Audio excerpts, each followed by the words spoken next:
আসসালামু আলাইকুম প্রিয় ভাই ও বোনেরা, আপনারা সবাই কেমন আছেন? আশা করি আল্লাহর অশেষ রহমতে সবাই ভালোই আছেন। আলহামদুলিল্লাহ, আমিও আল্লাহর অশেষ রহমতে ভালোই আছি। আজকে আমি বরিশালের একটা ঐতিহ্যবাহী খাবার তৈরি করব। এজন্য এখানে আমি কিছু পোলার চাল ভিজিয়ে নিয়েছি। তারপরে পোলার চালগুলো ভালো করে বেটে নিয়েছি। বেটে একটা চালনের সাহায্যে চালগুলো মুছে নিয়েছি, একদম মিহি গুঁড়িতে নিয়েছি। এখন আমি এখানে অর্ধেক নারিকেল লাগবো। একটা নারিকেলের থেকে অর্ধেক পরিমাণ নারিকেল কুড়িয়ে নিয়েছি। তারপরে এখন নারিকেলটা আমি একটা বাটা দিয়ে নেব।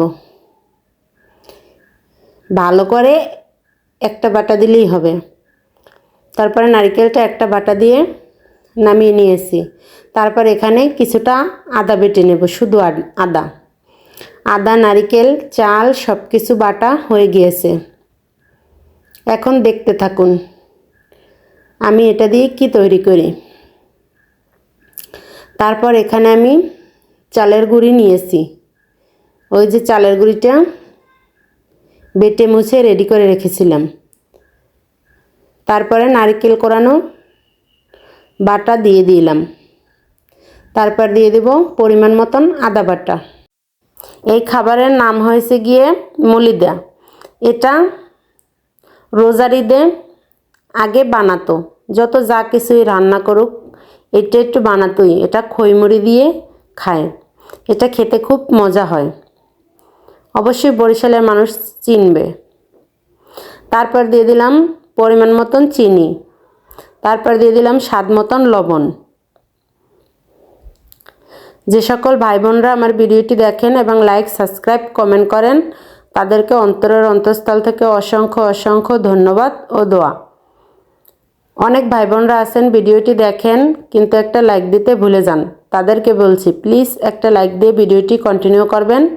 আপনার একটা লাইক আমার জন্য অনেক মূল্যবান।